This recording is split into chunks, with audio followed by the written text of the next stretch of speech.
Assalamualaikum warahmatullahi wabarakatuh. Perkenalkan, nama saya Ugi. Jadi dalam video kali ini kita masih membahas tentang struktur data list ya.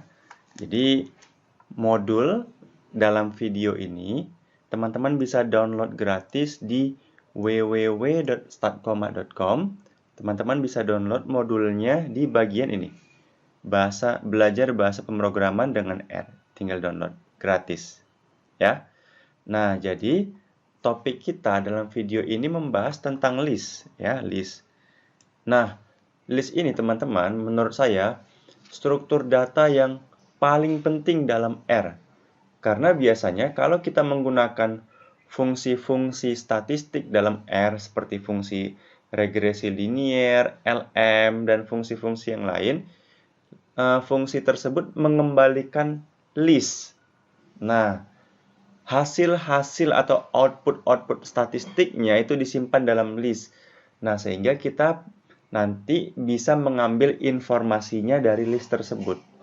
Nah, untuk itu kita perlu tahu bagaimana cara mengambil informasi dari list. Nah, jadi list ini sangat penting dipahami dan dikuasai dalam R. Nah, jadi dalam video ini kita akan bahas apa sih perbedaan struktur data antara vektor dan list? Nah, itu dulu yang akan saya bahas pertama. Nah, kita mulai bekerja di R Notebook. Ya, saya bekerja di R Notebook.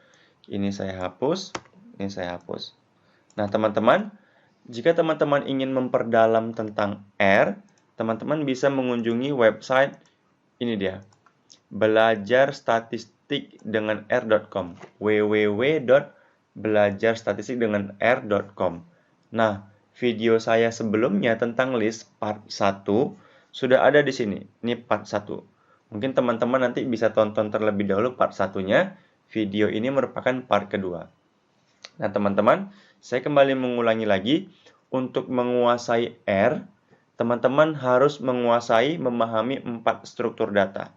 Pertama vektor, kedua list, ketiga matriks, keempat data frame. Vektor sudah saya bahas di sini, bagian satu vektor. Bagian kedua list sudah mulai saya bahas di sini. Jika teman-teman menguasai atau memahami 4 struktur data tadi, teman-teman akan sangat mudah dalam mengolah data atau menganalisis data menggunakan R. Seperti itu. Kita mulai saja. Kita mau membahas perbedaan antara vektor dan list. Nah, pertama saya ingin membuat vektor terlebih dahulu. Misalkan kita membuat vektor, misalkan namanya angka 2, 5, 6. Nah, kita tampilkan nilai vektornya. Nah, jadi ini namanya vektor. Jadi, angka ini merupakan vektor. Dia menyimpan nilai 2, 4, 6. Oke, ini vektor. Kemudian vektor itu memiliki jenis data. Jenis data yang disimpan vektor itu apa? Bisa pertama itu numerik, bisa kedua itu karakter, bisa ketiga logika. Jadi ada 3 jenis data yang bisa disimpan dalam vektor. Misalkan angka ini kan vektor ya, vektor. Maka untuk mengetahui jenisnya kita bisa menggunakan fungsi mod dari angka. Maka ini dia, numerik. Jadi kita ketahui angka merupakan vektor berjenis numerik. Numerik itu dia jenisnya angka. Nah, kemudian misalkan kita buat vektor yang kedua. Oke. Kita gunakan ini. Oke, kita membuat vektor lagi, misalkan buah. Buah. C, ada mangga, ada rambutan misalkan. Kemudian di sini buah. Maka buah ini merupakan vektor. Jenisnya apa? Kita gunakan fungsi mod. Buah ini jenisnya karakter. Jadi buah merupakan vektor dengan jenis karakter. karakter. Kenapa karakter? Karena data yang disimpan ini dia diapit tanda petik ganda. Jadi ini vektor ya. Nah, sekarang baru kita membuat list. Apa sih perbedaan vektor dan list? Angka ini merupakan vektor ya. Kemudian buah juga merupakan vektor, tapi jenisnya karakter. Angka merupakan vektor, jenisnya numerik. Sekarang kita akan membuat list. Apa sih itu list? Oke, sekarang kita membuat list. Ini akan membuat list, misalkan kita beri nama simpan data, misalkan list. Nah, untuk membuat list, kita menggunakan fungsi list. Ini dia. List buka tutup kurung. Di sini ada angka, di sini ada buah. Kemudian di sini simpan data.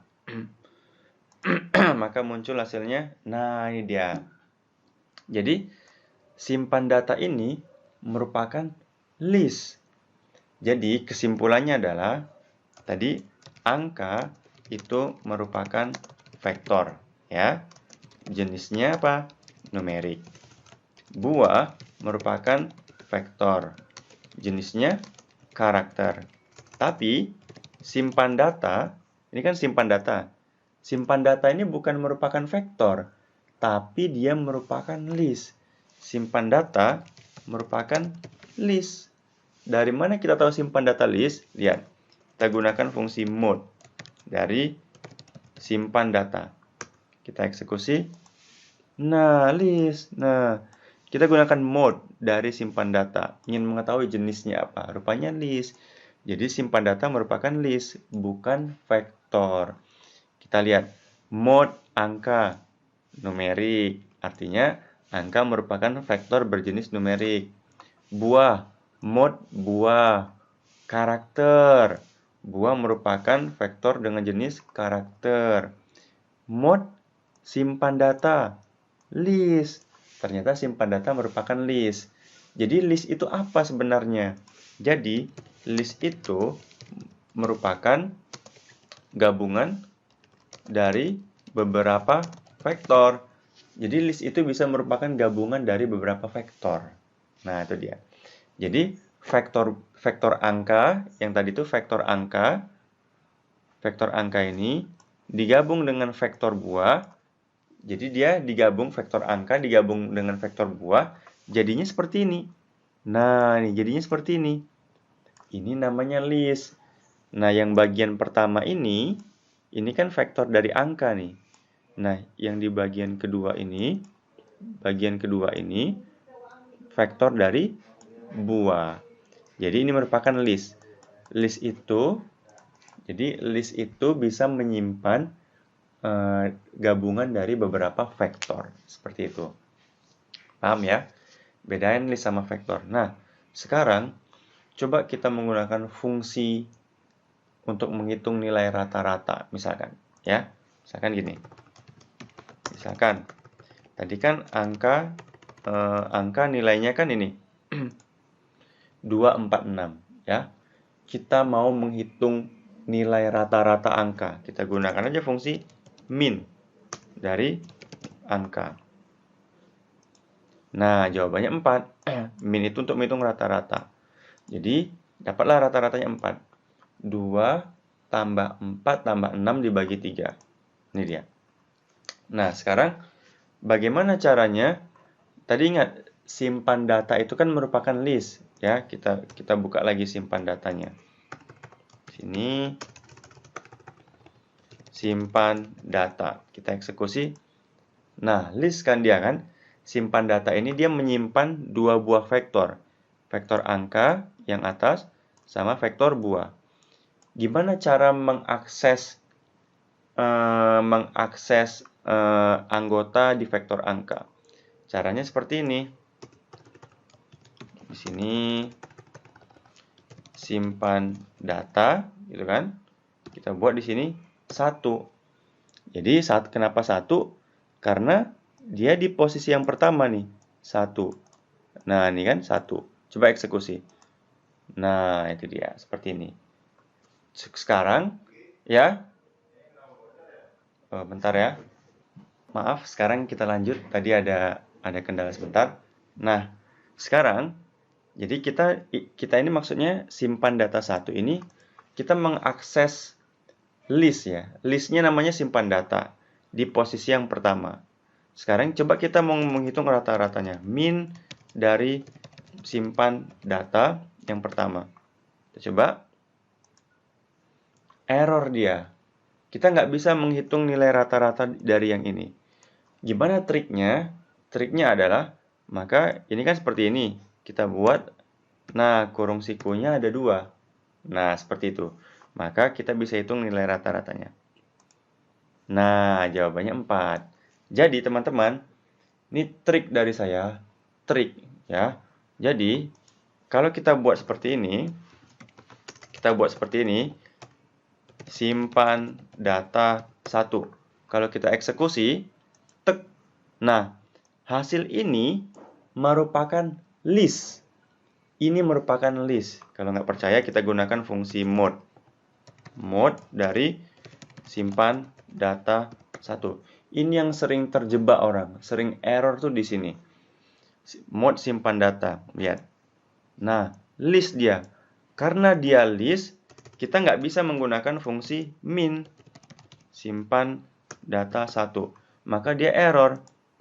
Nah, jadi fungsi-fungsi seperti min, ini min, nilai rata-rata, itu bekerja itu hanya pada vektor, bukan list. Kita lihat, tadi di sini kan list, jadi nggak bisa.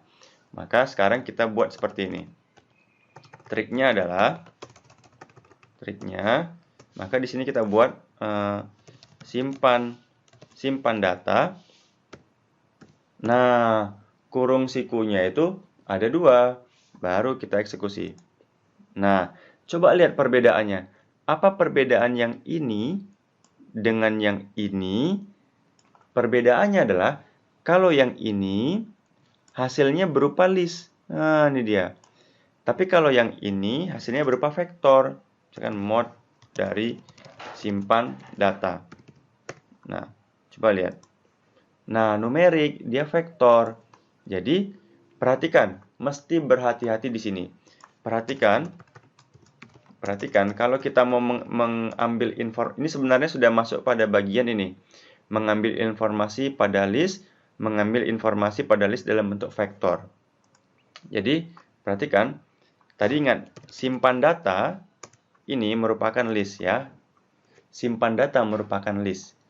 Sekarang kita mau mengambil informasi yang ini, yang posisi pertama, yang angka. Jadi, perhatikan. Kalau kita membuat simpan data seperti ini, kita eksekusi. Nah, ini hasilnya berupa list. Ini merupakan struktur datanya list. Kita gunakan fungsi mode dari simpan data. Ini list. Nah, oke. Tapi kalau kita buat seperti ini, di sini kita buat simpan data. Nah, di sininya ada 1, maka hasil yang ini merupakan vektor. Nah, ini kita buat mode dari simpan data. Ini numerik. Nah, jadi teman-teman, kalau teman-teman buatnya seperti ini hasilnya berupa list. Tapi kalau teman-teman buatnya seperti ini, hasilnya merupakan vektor. Nah, kalau kita mau menghitung rata-rata di sini, nggak bisa. Kalau kita mau menghitung rata-rata min dari simpan data 1, dia nggak bisa. Kenapa nggak bisa? Karena simpan data 1 ini merupakan list. Tapi kalau kita gunakan yang ini, min dari simpan data, nah, kurung sikunya ada 2, maka ini bisa, karena dia sudah vektor. Jadi ingat, fungsi seperti min, kemudian misalkan standar deviasi, SD, ini berlaku hanya pada vektor, bukan list. Hati-hati, jangan kejebak di situ. Jadi, harus dibuat seperti ini. Nah, baru bisa dihitung, standar deviasinya 2. Seperti itu. Paham ya? Ini kita mengambil informasi pada list. Jadi kalau kita mengambil informasi pada list, bisa berupa list, bisa berupa vektor, hati-hati. Nah, sekarang kita langsung terapkan contoh realnya mengambil informasi list pada fungsi regresi linear. Oke, kita langsung ke situ. Oke, misalkan seperti ini. Misalkan kita punya data nih. Kita punya data, ada X, data X misalkan 1, 2, 3, 4, 5, 6. Misalkan. Kemudian data Y-nya ada 2, 2, 1, 1, 5, 6 misalkan ya. Kemudian kita melakukan regresi X terhadap Y. Misalkan LM. Nah, LM ini merupakan fungsi dalam R untuk melakukan regresi linear. Di sini Y, di sini X. Hasilnya kita buat di sini hasil regresi. Kemudian kita tampilkan hasilnya. Hasil regresi. Sekarang kita eksekusi. Nah, ini hasilnya. Hasilnya seperti ini aja. Tapi sekarang kita harus mengetahui apakah struktur data dari hasil regresi. Nah, jadi teman-teman, kalau ini namanya menggunakan fungsi regresi. Hasil regresi, jadi hasil regresinya ini disimpan dalam hasil garis bawah regresi. Kita harus tahu dulu, ini penting, kita harus tahu dulu struktur data dari hasil regresi. Apakah struktur data dari hasil regresi? Kita gunakan fungsi mode. Mode dari hasil regresi. Kita eksekusi. Nah, oh ternyata di sini, oh ternyata hasil regresi struktur datanya list. Nah, kalau struktur datanya list, pasti dia punya anggota-anggotanya. Anggota. Karena hasil regresi merupakan list, pasti punya anggotanya. Anggotanya itu maksudnya outputnya. Nah, sekarang outputnya. Sekarang kita ingin tahu outputnya itu apa aja. Kita gunakan fungsi names. Nah, fungsi names ini untuk mengetahui outputnya apa aja. Kita lanjut gunakan fungsi names di sini. Di sini kita buat names dari hasil regresi. Kita eksekusi. Nah, ini dia. Inilah hasilnya. Oh, ternyata outputnya ada koefisien, outputnya ada residual, outputnya ada efek, sampai outputnya ada model. Nah, karena kita sudah tahu outputnya, kita bisa akses outputnya dengan mengakses nama-namanya ini. Jadi ada berapa output? 1, 2, 3, 4, 5, 6, 7, 8, 9, 10, 11, 12. Ada 12 output yang disimpan dalam list hasil regresi. Jadi misalkan output yang pertama koefisien. Saya mau mengetahui output koefisiennya. Oke. Jadi cara mengaksesnya gimana? Kita buat di sini. Di sini tadi hasil regresi kita buat di sini. Nah, pakai dolar juga bisa. Koefisien. Kita lihat. Nah, ini. Inilah dia hasil regresi dari koefisien. Kita mau mengetahui output apa lagi? Misalkan output regresi dari residual, tinggal kita buat di sini hasil regresi dari residual. Nah, seperti ini. Nah, jadi ingat, kalau kita ini tips dari saya. Kalau kita menggunakan fungsi dalam R, itu biasanya ini kan hasilnya disimpan dalam hasil regresi. Cek dulu jenisnya apa. Gunakan fungsi mode. Kalau dia list, pasti ada outputnya. Kemudian gunakan fungsi names untuk mengetahui outputnya apa aja. Kemudian kalau sudah tahu nama-nama outputnya, baru kita bisa akses seperti ini. Nah, kemudian seperti inilah dia. Jadi paham ya? Kalau kita menggunakan berbagai fungsi dalam R, misalkan fungsi statistik regresi, RAS model, regresi logistik, biasanya hasilnya itu disimpan dalam bentuk list. Nah, dalam bentuk list. Kemudian, untuk mengetahui outputnya apa aja, gunakan fungsi names untuk mengetahui outputnya apa aja di sini. Itu tipsnya. Jadi kesimpulannya, apa perbedaan vektor dengan list? Kalau vektor itu dia tunggal dia, angka ini vektor. Ini buah tuh vektor.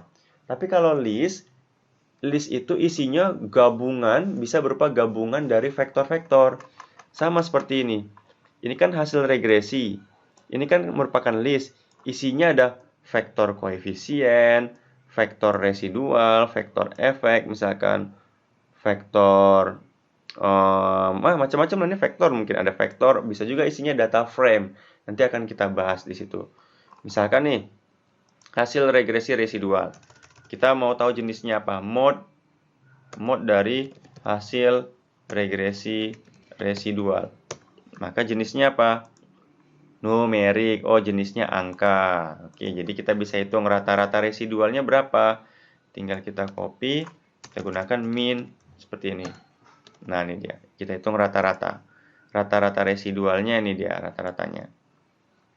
Seperti itu ya. Nah, teman-teman, demikianlah video penjelasan dari saya. Jadi, semoga teman-teman paham apa itu perbedaan vektor sama list. List itu isinya bisa berupa vektor. Seperti ini dia kan. Ini isi dari list tadi, di bawah ini. Ini list. Hasil regresi ini merupakan list. Isinya koefisien sama residual, ada efek, ada banyak. Berarti ini vektor-vektor dia. Oke teman-teman, satu lagi yang akan saya bahas. Ada namanya fungsi is.atomic. Jadi is.atomic ini untuk mengetahui apakah struktur datanya berupa vektor. Satu lagi fungsinya is.list. Nah, apakah merupakan list? Contoh tadi kita balik ke angka. Nah, angka ini kan tadi merupakan vektor ya. Nah, kita bisa ngecek apakah angka ini merupakan vektor. Kita gunakan is.atomic dari angka. Apakah angka merupakan vektor? Kita klik true, benar. Jadi angka ini vektor. Jadi is.atomic ini merupakan fungsi dalam R untuk mengetahui struktur datanya vektor atau bukan. Nah, apakah angka ini merupakan list? Coba. Is.list, misalkan dari angka, kita lihat false. Jadi angka itu, ingat, jadi angka itu dia merupakan vektor, true dia. Tapi angka bukan merupakan list. Satu lagi, tadi hasil regresi. Tadi kan kita sudah hasil regresi ini kan kita sudah tahu sebenarnya tadi dia list ya. Tapi kita mastiin aja. Is.atomic dari hasil regresi pasti dia false. False, hasil regresi bukan vektor tapi dia list. Is.list, apakah dia list? Hasil regresi, jawabannya true. Nah, jadi teman-teman bisa gunakan fungsi is.atomic, is.list untuk memastikan apakah objek tersebut vektor atau list. Oke teman-teman, semoga bermanfaat. Assalamualaikum warahmatullahi wabarakatuh.